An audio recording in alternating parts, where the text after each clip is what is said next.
Bismillahirrahmanirrahim. Assalamu alaikum. Welcome to NEWSROOM. I'm your host, Omar Khalid. But today is the 19th of July 2023, and these are the stories that we will be discussing in detail in the course of our show.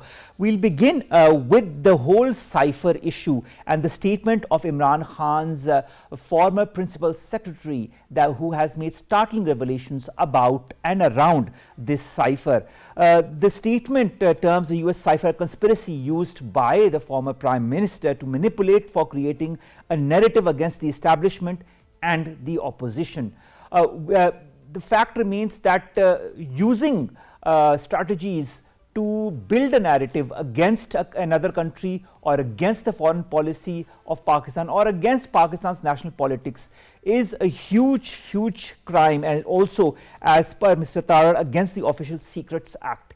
What will happen from now onwards? This is what will be seen. Will Mr. Azam Khan come forward and give his testimony officially? This is also to be seen. This is going to be our first segment. Our second story, ladies and gentlemen, today concerns the Pakistan Accession Day that is being held across the world by the Kashmiri population. Now, on the 19th of July in 1947, Khaja Ghulamuddin Wani and Abdul Rahim Wani had presented the resolution to join Pakistan. An emergency meeting was held of the All Jammu and Kashmir Conference under the chairmanship of Chaudhry Hamidullah Khan, and a resolution to join Pakistan was presented in this whole context. This day becomes very important because it was this very day when the Kashmiris had decided to accede to Pakistan. But the fact remains that due to India's attitude in 2023, the people in the Indian Valley still do not have access to a plebiscite to demand the right to self-determination. This is going to be our second story. Then we'll be talking, ladies and gentlemen, about the United Nations Security Council, who has held an emergency meeting on the risks of artificial intelligence for global peace and security. This is a very important and historic session because a lot of important details concerning artificial intelligence and how they can be used by different factions, including terrorists, has been discussed and will be discussed also. And finally, ladies and gentlemen, we'll end today's newsroom on a very heartening note. An Australian sailor who spent months adrift in the Pacific Ocean alongside his beloved dog has now finally been rescued after a couple of months. The fact remains that he remained alive by eating raw fish and rainwater, and that the fact that he remained alive is a testament to human nature in itself. This is going to be our last story. Let's begin with our first segment, ladies and gentlemen, and that concerns the Cipher, and of course how the former Prime Minister, Mr. Imran Khan, used this Cipher for gaining popularity in the national politics and also derailing the foreign policy of Pakistan, specifically its relationship with the United States of America. To highlight different aspects of it, to talk in detail about this, we've been joined in the studios by our guest Aniq Zafar. He's a political analyst. Aniq sir, thank you very much to have joined us. Thank you. Aniq sir, let's begin without further ado. This statement by Mr. Azam Khan, does it come as a surprise to you? Well, not to me at least, or any sensible, neutral observers or discerning observers knew from the day one when Mr. Khan flashed that letter in a public rally that this was a ruse, and this was being hyped up to blame the opposition, to blame the military establishment, to blame a very significant foreign country, and sort of stir up the emotions of his support base against all these people. Mr. Khan knew when he flashed that letter that his time in the government was up, because it was very obvious that he did not have the numbers. He had lost majority in the National Assembly, and anyone who loses majority in the National Assembly has to go home. It would have been much better for him to stay as a leader of the opposition in the Assembly, but given Mr. Khan's propensity for increasing the conflict, he went on and resigned. And the part of the Cipher conspiracy is also his way of upping the temperature in the country, upping the temperature of the society, widening the conflict between the society, divisions between the society. That is the hallmark of his politics. So that's what he was playing at that very moment. And we pretty much know that in Pakistan in the past also, there have been people and politicians and situations where accusations against US have been leveled by various But Mr. Imran Khan, but this time Aniq has taken to another level. That was entirely a different level, because then you were talking about a secret document. Ciphers are supposed to be very secret. I am still not sure that how Mr. Khan actually shared it with the Deputy Speaker of the National Assembly, because Deputy Speaker of the National Assembly, who then used it to scuttle, try and scuttle the no confidence motion. Deputy Speaker of the National Assembly does not fall into the list of the people with whom classified documents can be shared. This is a deliberate strategy made by the former Prime Minister in order to not only derail the relationship between the US and Pakistan, but also gain his national popularity amongst his followers. But it has all fallen flat now because of the revelation of Mr. Azam Khan, and of course there were other proofs in the past as well. There's a recently audio clip that was revealed that talks about a conversation between Imran Khan and Azam Khan about the cipher. The former Prime Minister is being heard in this clip telling Mr. Azam Khan to play up the cipher. Did the plot work temporarily in your point of view, and now that the reality has been exposed, what's the way forward? I think Mr. Khan did play it well in the initial phase, but then when he realized that he needed support all across the world if he had to survive in politics in Pakistan also, and also to engage the world powers when he faced pressure from the government and other stakeholders of Pakistan's power politics, he started rolling back his narrative himself. We very well know that in his recent interviews with the international media, he has tried to step back from that allegation and tried to put the blame on the former COS or the Prime Minister of Pakistan but isn't this part of the former Prime Minister's famous U-turns? Yeah, I mean, he will have another U-turn on something else. I was reading through some statement today where he was saying that someone who changes his statement or changes his mind, and there was some abuse word associated with that. So I mean, he can say anything because he has these waves of thoughts, these brain waves, which are influenced by God knows what, his close circuit, friends, relatives, whatever. But the fact is that he never sticks to his position whenever he is faced with pressure on that cornered. That's when he changes his stance. Only one position he sustains is that he is the best and he knows everything. That is the only thing he sustains and sticks to. Rest of it is all can be edited and revised and re-narrated. All right. Now, Aniq Saab, do you feel that whatever the revelations that have come out in the wake of Mr. Azam Khan's statement, this becomes an unpardonable crime against the state, which is tantamount to prioritizing political interests over key state interests? I'd also like to refer to what Mr. Tara said recently, and he said this is against also the Official Secrets Act. Yes, I was going to refer to that now it has become a very interesting case. If Mr. Azam Khan's testimony leads to a formal case against former Prime Minister for violating Official Secret Act, then definitely Mr. Azam Khan's testimony will become a very crucial part of it. And it was quite obvious when Mr. Khan started it that he was trying to sabotage Pakistan's relationship with the world, not only the US, with the world, because when you resort to such tactics, you are giving an impression to the world that nothing that is spoken to your diplomats and nothing that is spoken to your high officials is secret, because there is a principle of diplomacy and principle of international engagement that things which are said in private remain private. If all those things which are talked in these closed rooms start coming into the public sphere, then there will be a chaos all over the world, because in countries like Pakistan and some other countries, playing up the emotions of the people is very easy, because people do not understand the complexity of the world. True. So, Mr. Khan, as you were referring to that audio leak, in that leak also he sort of alludes to the fact that people are naive.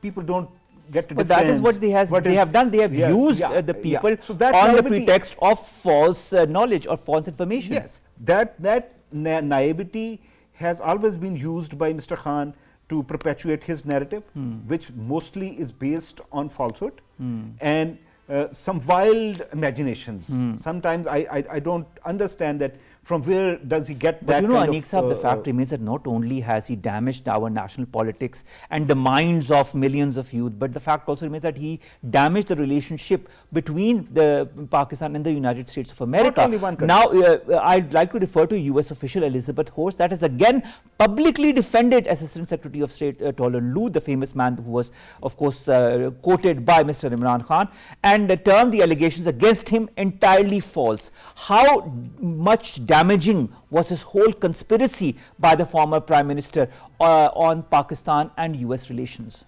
Well, obviously, as I said, that it did have a huge impact on all our diplomatic relationship, and particularly with the US. And we have seen in the past year or so that US has had very little engagement with Pakistan.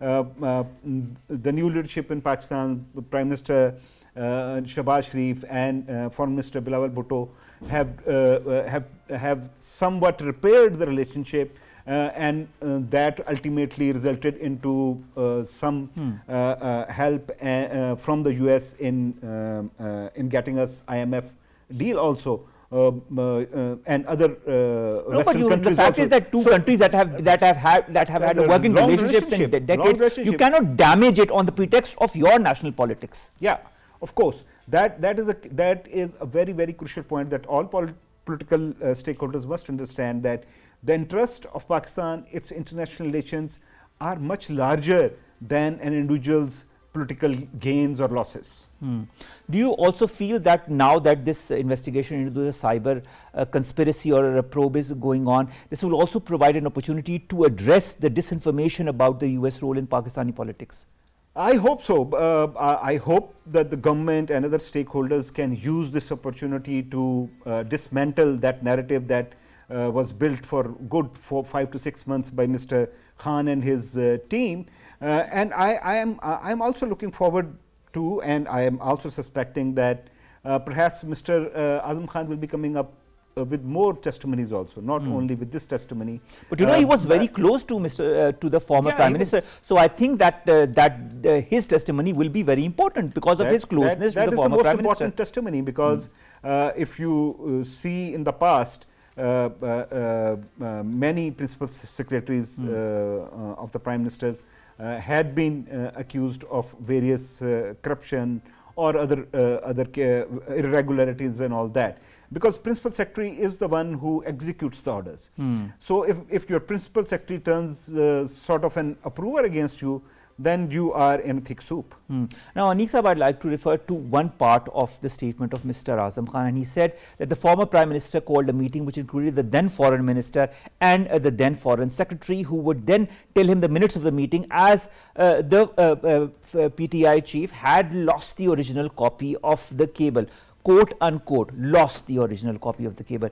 The Federal Cabinet meeting was also subsequently informed that the copy of the diplomatic cipher were missing from the Prime Minister's house records. Should the residence of the former Prime Minister be also thoroughly checked to find whether the copy still exists somewhere? Why not? Because again, that is a very, very secret document. That is why it is called Cipher. And for those who are uninitiated into it, I may explain that when the cipher is not does not arrive in Pakistan in English, it arrives in a coded language, and each country has its own coded language. So that is then transcribed here at the Foreign Office, and that is shared with the relevant stakeholders. And there is a limited list of stakeholders that can actually see it. But if I can take you back to February, March, you would see that even some journalists who were very close to Mr. Khan had been claiming that they had seen some document. They had seen some document without saying that it was Cipher. So if they had seen that document, it means it was there. It was there. It was there, and again, it was a violation of the Official Secret Act. Then you remember how he had flashed it also in public. I mean, there he may take a position that it was just a paper.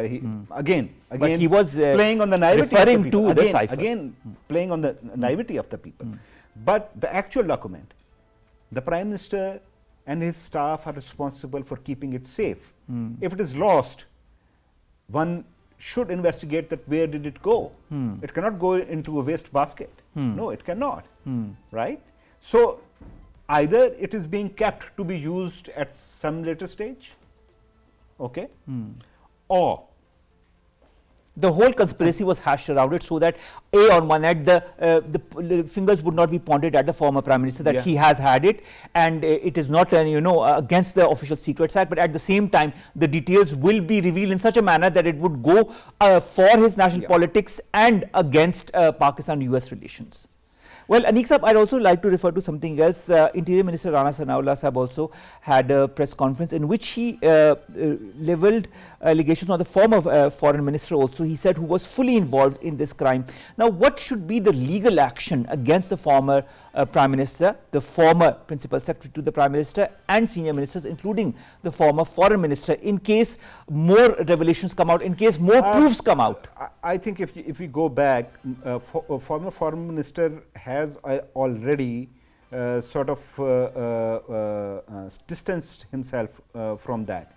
And he had said that Cipher was shared with Mr. Khan. So that narrative where Mr. Khan said that he was kept in dark about this Cipher is again patently a falsehood. Because even Azam Khan has said that the meeting was called in which the former foreign minister was there. Well, yes, the foreign minister, I think he has not specifically sort of addressed this issue in that manner of accusing accusing Mr. Dunaloo or US specifically or explicitly, if I recall correctly. So the onus will be on the Prime Minister more, I think, the way I am looking at things, and Mr. Azam Khan himself, because Mr. Azam Khan was sort of glove in hand with Mr. Khan, former Prime Minister Mr. Khan, to sort of twist the facts, rephrase it. So rephrasing, twisting it. In this all this rephrasing, twisting, the more revelations have been revealed, and I think this is going to lead to a huge scandal as far as the former government and the former Prime Minister is concerned. Thank you so very much, Aniq Zafar Sahab, political correspondent and analyst, to have come to the studios to talk to us about this very, very important revelation that has come forward. We'll be back after a short break. Stay tuned.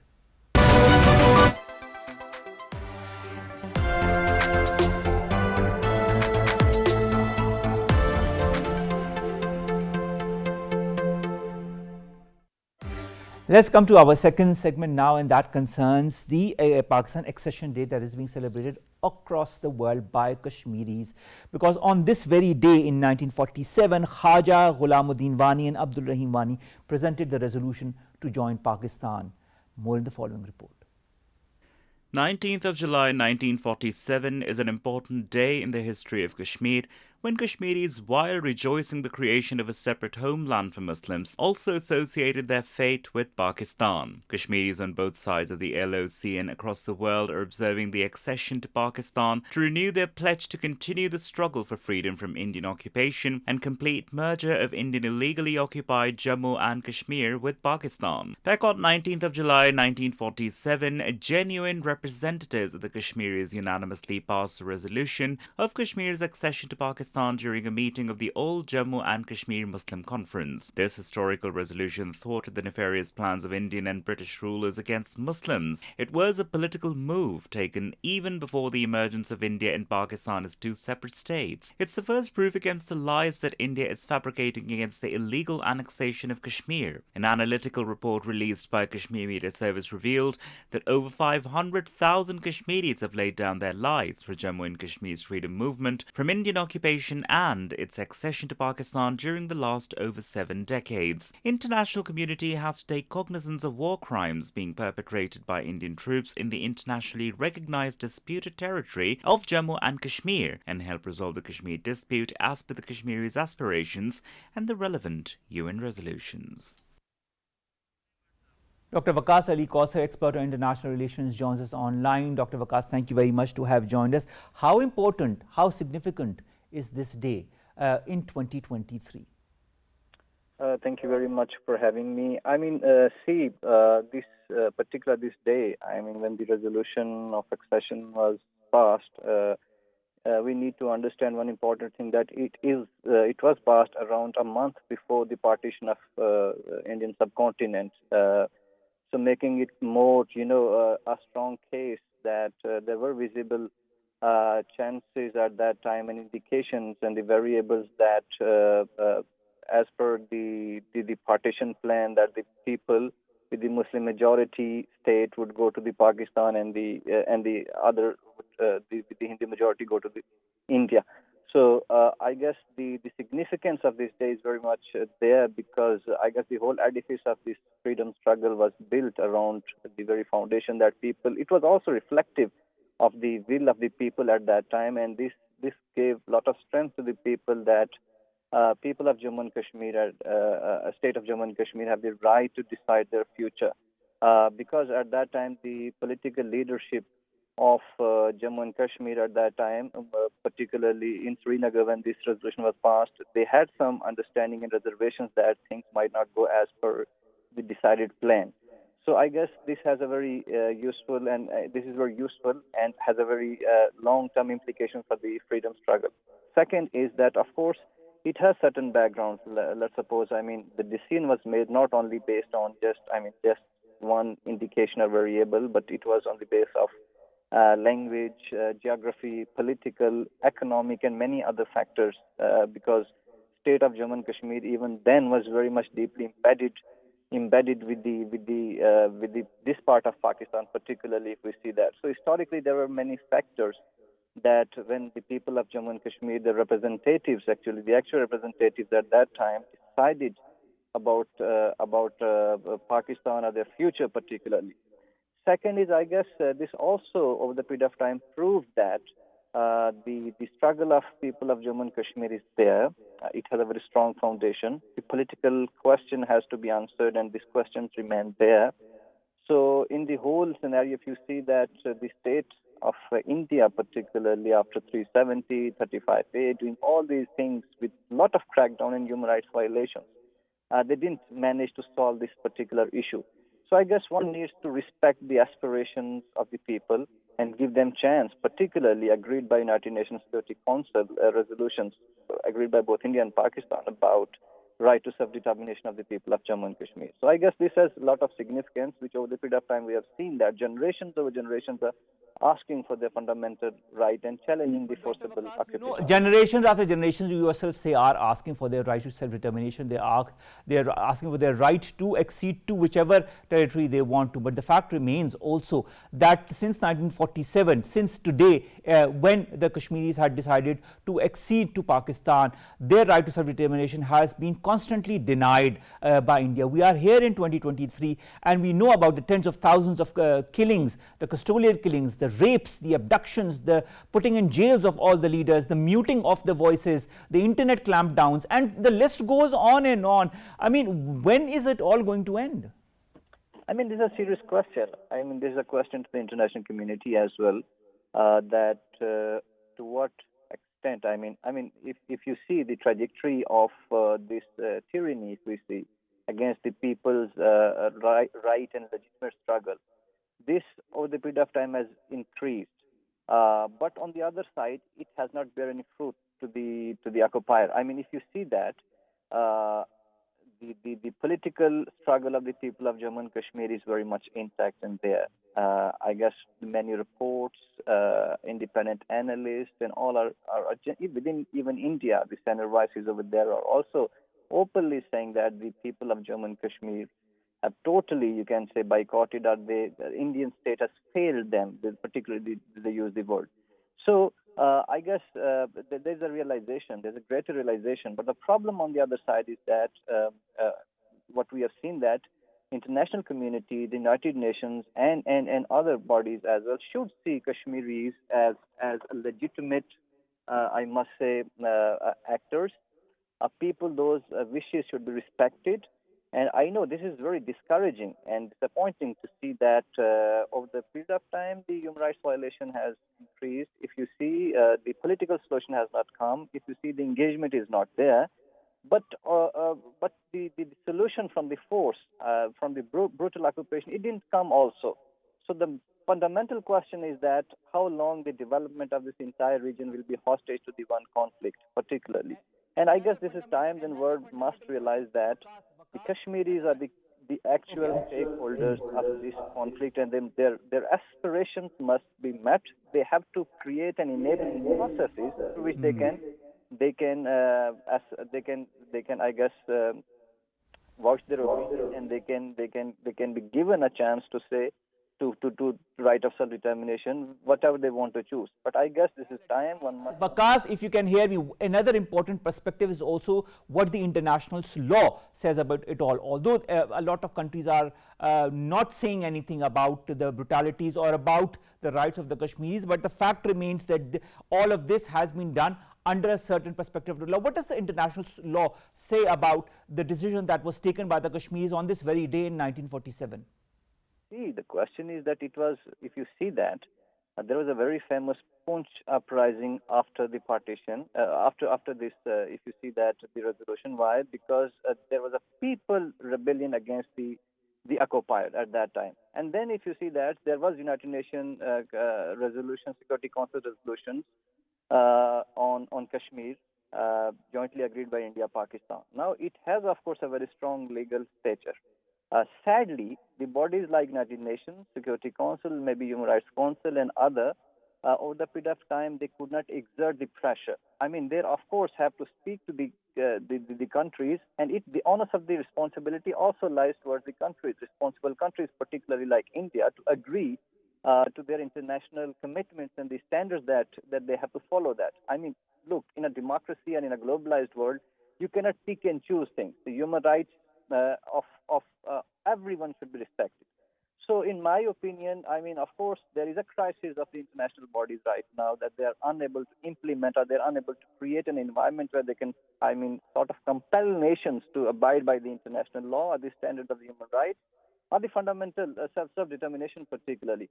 But I guess this also brings another point, that the failure of such international bodies is also very dangerous, particularly when we see in the context of Kashmir that many people have lost lives. I mean, it's a problem of, it's a political problem, it's a problem of human rights, it's a problem of now gender. If you see, it's a problem of now climate as well. So it's over the period of time complicated that.